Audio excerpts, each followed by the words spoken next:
¿Cómo están todos? Súper bien. Hoy decoración para la casa con la tendencia de los muebles hechos de pallets. Una buena opción en el plus de la tarde.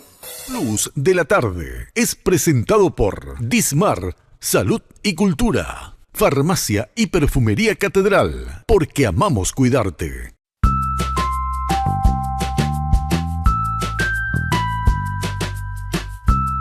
Esta tendencia comenzó por tener una facilidad económica y también con la facilidad de conseguir las plataformas en formas horizontales para poder armar muebles que puedan utilizarse en interiores como en la casa, en algunos negocios, en algunos lugares para decoración, en oficinas.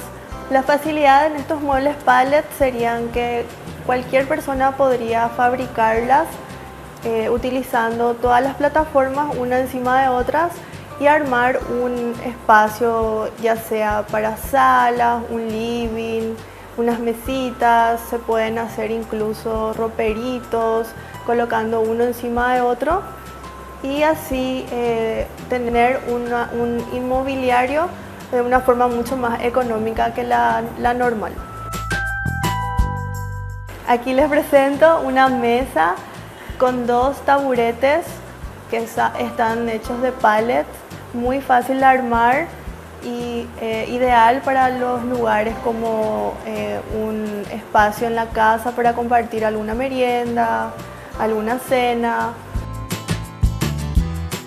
Anímate a usar esta nueva tendencia de pallets para decorar el interior y el exterior de tu casa.